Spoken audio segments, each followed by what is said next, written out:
ZestFest. It's the last day of 2021 ZestFest. I'm Eddie Deen. My help today is my son Brent on the other side, Darren Eason, all the way from Mississippi. But I'm a Texan now. He's a Texan now. I got here as fast as I could. So a little bit about Eddie Deen and Company. We're a catering company that's catered around the world. We've been to Mauritius, 800 miles east of South Africa. We've catered in Europe, Switzerland, catered over 87,000 guests for President George W. Bush. For the last 24 years, we've done the gubernatorial inauguration in Austin. So we've been around representing Texas around the world. But today we got a special, a product that I have never ever prepared in my life until today. And I've been able to prepare this product with my help from a friend, Darren Eason, who is a coach at Highland Park High School here in Dallas, Texas. So today, what we've done is pastrami. So tell us your history about pastrami there, Darren. Well, I'm a backyard cook, and I like to watch YouTube videos and figure out what people are doing. I like all the Texas people, like the Meat Church, and then I follow Malcolm Reed. He's out of How to Barbecue right out of Mississippi, so I follow all these guys. And all these people are making pastrami at home. And so you look at all the things that they're doing, and I tried to mimic it at home. And what I found out with pastrami, they're taking a brisket and they're brining it for 7 to 14 days using salt, sugar, pickling spice, and curing salt. So I'm that home cook that I saw pink salt, and I always thought it was just Himalayan salt. Well, there's more to it than just Himalayan salt. You got to have curing salt to cure the meat. Same with what you would do with bacon. So the first time I ever did pastrami, I actually used Himalayan salt, and then I kept watching videos. 2 days later, I went to a store and I found curing salt. So don't make the same mistake that I made. Pink salt and curing salt are two different things. So how was your first experience, Well, the first time I cooked it, it was really bad because It's too salty? It was too salty because the salt is within the brine, and then I took more salt and put it on top. And when it came out, it was really salty. I couldn't eat it and I couldn't save it. But come to find out, I found a way to save it. So anytime you curing any meat, if it's too salty, you can put it in water for 2 to 4 hours and it'll take the salt out. So you can save it. I found out since then that all you gotta do is just put it in some water and the water will take the salt away. So if you ever have home and you're curing anything, just take your product and put it in water for 2 to 4 hours, and then it'll take the salt away. So tell a little bit of how this product came to be. You came down to Terrell, Texas, the commissary on Monday. So so Eddie talked to me last week. I was on the way on vacation with my wife, and he said, hey, will you come to ZestFest and show me how to do that pastrami? I said, well, Eddie, it's gonna take about 14 days. I said, but I can inject it to speed the process up. So like I said earlier, I've done it 7 days and then I've done 14 days. Obviously 14 was a whole lot better because I gave it time.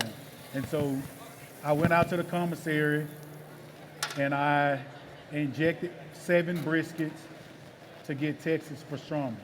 So basically we can tell where some of the marination didn't make it into all the way because you still got little gray marks there. As you can see, what Eddie's talking about right now didn't always penetrate to the meat because, like I said, we did this on Monday and we're here on Sunday.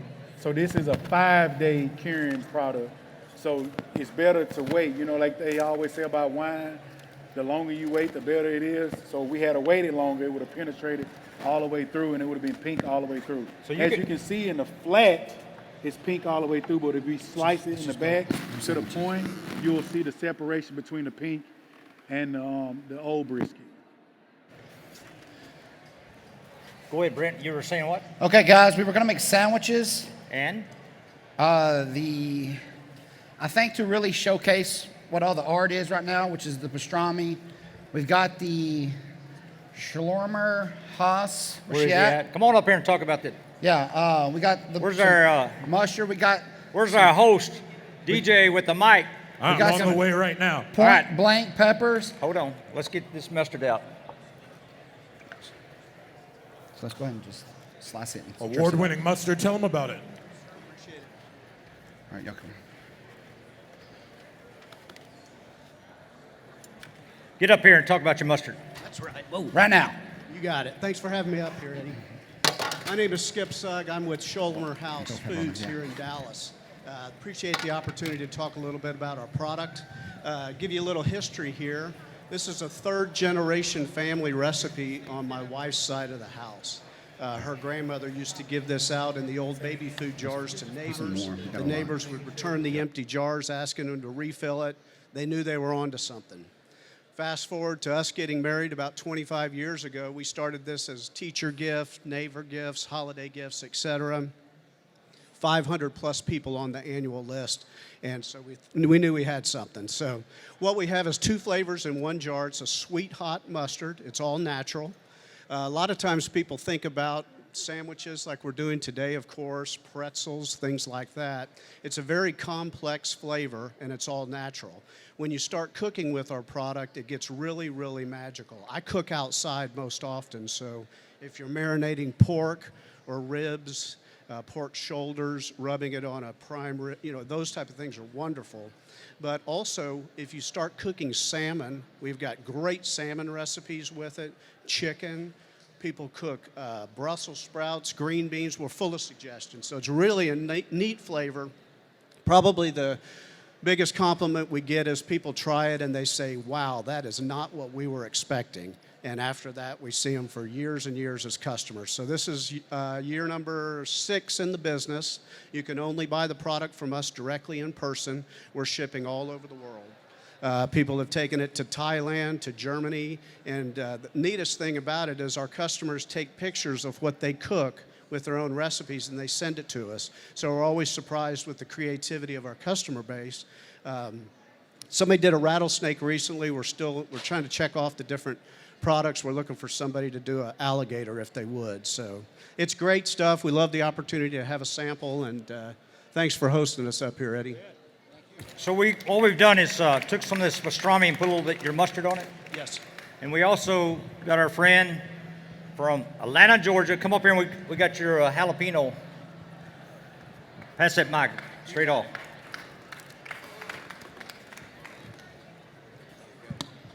Morning. Talk about that jalapenos. Talk about what you're doing. Rich Newton with Point Blank Pepper Company. Talk a little bit closer right there. There you go. Eddie's using our smoke rings, which are jalapeno slices with sweet peppers in a bread and butter brine. It's a fresh, lighter brine than what you might be used to with cowboy candy. So it's not a real thick syrup, but we love to use them on pastrami now. But diced up and put in deviled eggs or cream cheese, they're real good. Or just in chili on top with a little sour cream. Or just if you're on the way home from work and you stop by a sub sandwich shop, they go great on that. And you can also use a lot of people use the brine at the end of using the smoke rings from the jar and pour that over eggs and so many other things. So appreciate it. Thank you. Thank you, Eddie. Yeah, thank you.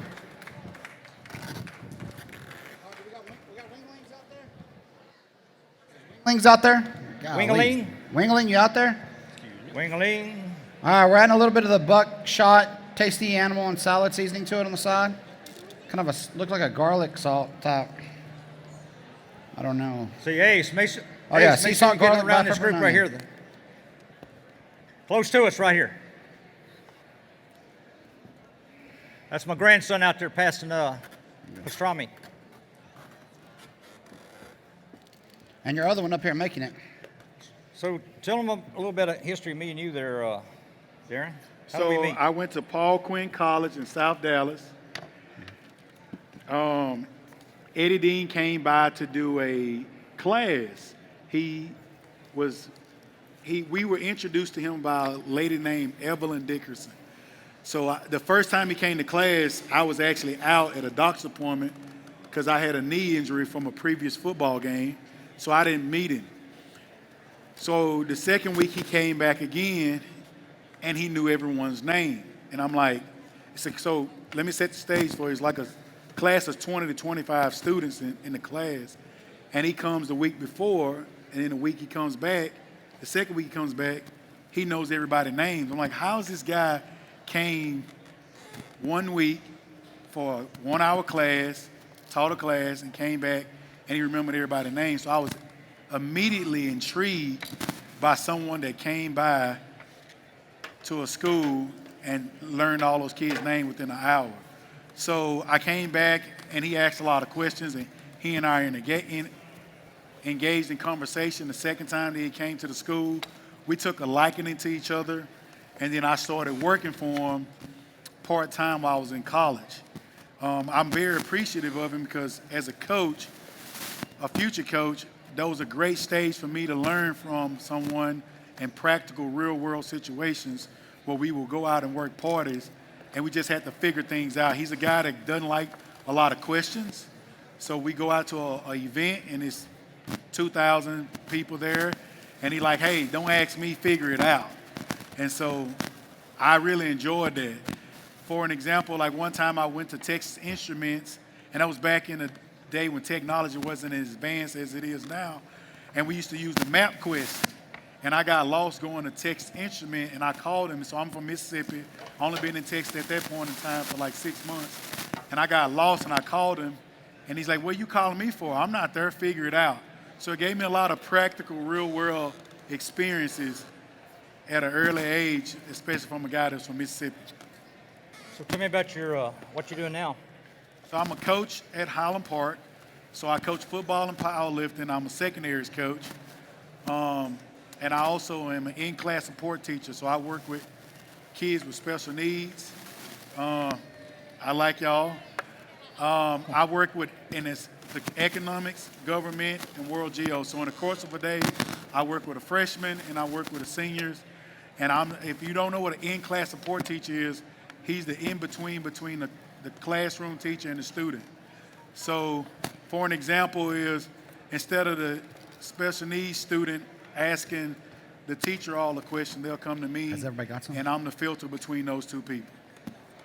Huh? So tell them some of the parties we catered. So Did you go to any inaugurations? I didn't go to any inaugurations, but we did do some private events for George W. Bush in Crawford, Texas, and those were interesting times because we would go out in these middle of these pastures or these fields, and we have to build these floors for a 3-hour event. So we spent all week building floors with just plywood and nailing them in, and putting nails in them, and we'll do that for a whole week. And then George W. Bush show up, and I'm like, we did all that work in this hot sun because it's usually in the summer for a 3-hour event. I'm like, why couldn't we just have this at a regular building? He's like, we're trying to set the stage for something great to happen. So we build these floors, and they got these big old tents, and they bring in these portable air conditionings. And so I've done that event 3 or 4 times, and those have been quite fun because, I mean, how many people get to be up and close and personal with the president? And we've been able to do some of those type of events in previous years. What's crazy is we show up with all our knives and go right through a magnetron. You remember? So basically, Secret Service filters everybody except the caterer. So you think about this. We all got weapons, right?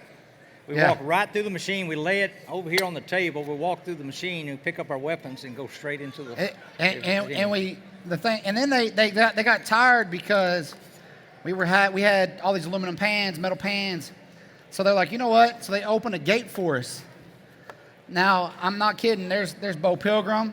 There's the governor of Texas. There's even Don King was there. And every one of them are getting wanded and strip searched, and we're running in and out of there with 14-inch meat knives. And yeah, it was fun. Okay, who hasn't got any pastrami yet? Raise your hand. All right, there you go, right there. So Darren, how many high school championships have you all won over there in Highland Park? Well, we went through a stretch from 2016 to 2018 where we won 3 in a row. In the last 2 years, we haven't won it, which is kind of We kind of got spoiled. Darren, let me give you some advice. All right, what question do you ask? How many state championships we won over there? We won 3 state championships, guys. Woo! So you leave at that. Yeah. So we won 3 in a row from 2016 to 2018. And the last year we lost in the quarterfinals of Deen Ryan. So if anybody went to Deen Ryan out there, let me know because I'm kind of mad at y'all right now. So what do you look like for next year? We look pretty good. We lost a lot of seniors, but we have a slogan that goes, tradition never graduates. So we think that we're going to be pretty good every year because tradition never graduates. We got a great kids, a great community, and they all love and believe in what we're doing. Hey, how's that pastrami, guys? Amazing. I had to come up here and taste it first because, Never done it before, I know. well, that and also my brand's kind of tied to it, but he did a good job. Everything I've eaten tastes real good up here. We ran out of peppers a couple minutes ago, but we got some more coming out. What do y'all think about that mustard? That's some good mustard. I enjoy the show every year because I get to take things like this home when it's done. I want some of that too. Do we have any questions about pastrami? Well, we got Darren up here. He's the expert. Let's ask him questions. Come on, let's grill him. He was a little nervous because he didn't know he knew his portions, but he didn't know how to express them. So How does a real rookie tell the difference between pastrami and roast beef? Go ahead. You're the Bronny. The brine, yeah. The brine. So, for example, like I said, it's only 4. The pickling spice is the difference in the, because I don't know, I never cooked roast beef, but I don't think there's any pickling spice in roast beef. And you don't use curing salt with roast beef either. So I think those are 2 of the key ingredients that I would say is the big difference between the 2. So you think another 7 days would have more intensity in the flavor? 100%. I'm tasting this, and because I just cooked mine 2 weeks ago, and 7 more. Well, in your case, 9 more days would have worked. Well, you also mentioned that you're concerned we need to wash it off after you take it off because of the salt. Yes. And I said, well, there's not a lot of salt flavor. Yes. So basically another 7 days in that product that we gave you the recipe for is probably enough, more marination to really take it up to the promised land. Could we do this with could we brine it and then smoke it? Yes, that's what we did. This is smoked? Yeah. Okay, that's good stuff.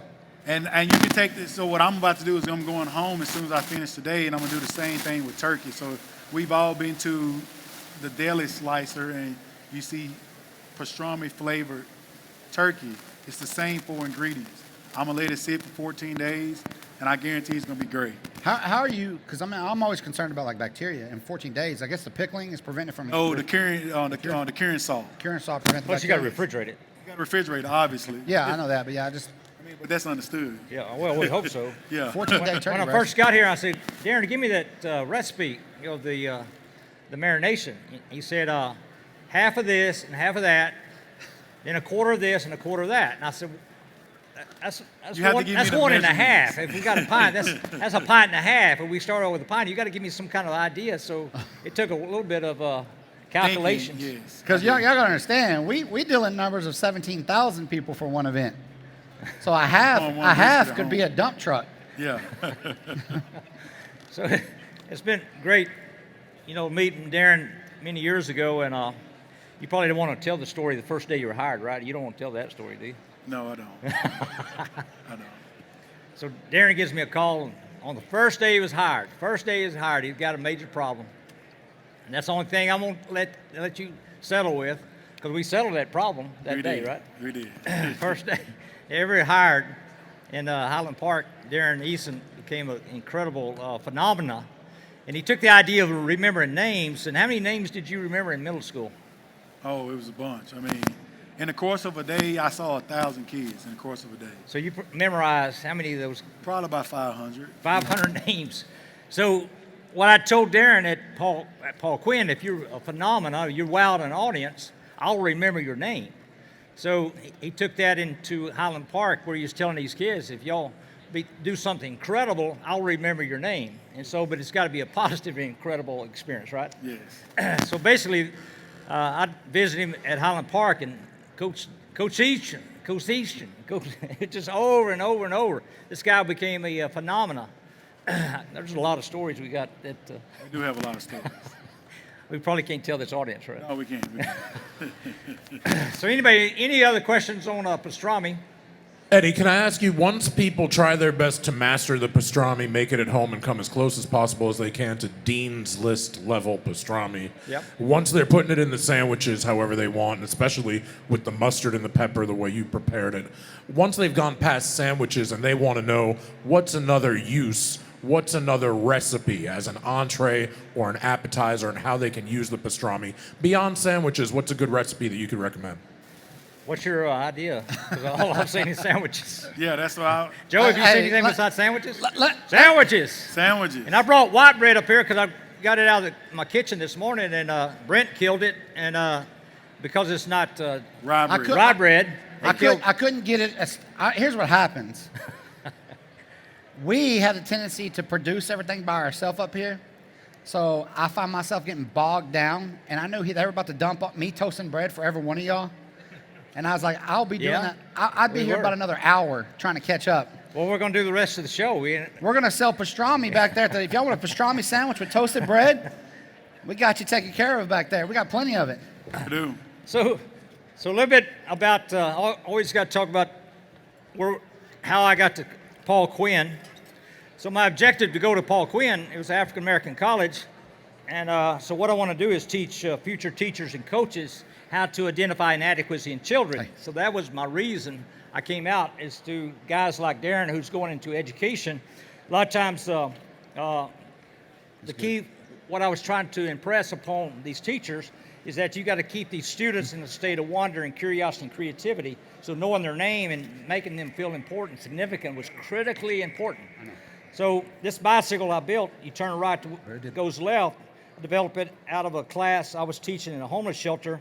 A lady, I asked a question, when did you perceive your power taken away? And she told me a story of a 5-year-old. The next lady told me a story of a 5-year-old. 20 ladies told me a story of a 5-year-old of when they were sexually abused, mentally abused, physically abused, abandoned, whatever. And so I started getting this idea that all these people that basically in negative environments, negative apple barrels, basically if they become a dirty, nasty apple, basically in life, it's because of it was the environment, not the child itself.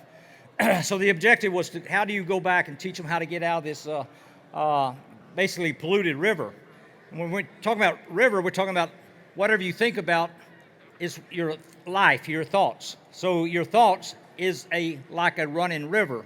So if the river becomes polluted, it's because basically it was a 5-year-old experience that potentially is dictating the realities of your life for the rest of your life.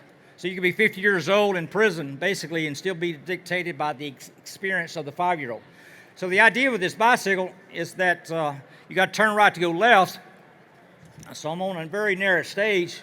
And so it took me about 6-7 years to actually learn how to ride this bicycle because I didn't want to learn how to ride this bicycle. Because what I noticed is that if you learn how to ride this bicycle, you can't ride a regular bicycle. And the problem when you turn right to go left in a car, it could be problematic. So this is a very dangerous idea that you want to program your brain to do. So basically I can ride it, and I went home, got on my daughter's bicycle, and I couldn't ride a regular bicycle. I want you to know that was the goofiest feeling you could ever have. And there's been times where driving in my truck at really late at night when I'm really tired, maybe without sleep for 24 hours or whatever, there was times where I would turn right thinking I was going left, and I had to wake up and take over. So what I did was go ahead and program my brain to ride a regular bicycle. Now my brain will actually adapt to either bicycle as I get on it. If I was on a regular bicycle right now, my hands and my whole body starts shaking trying to figure out which bicycle I'm on.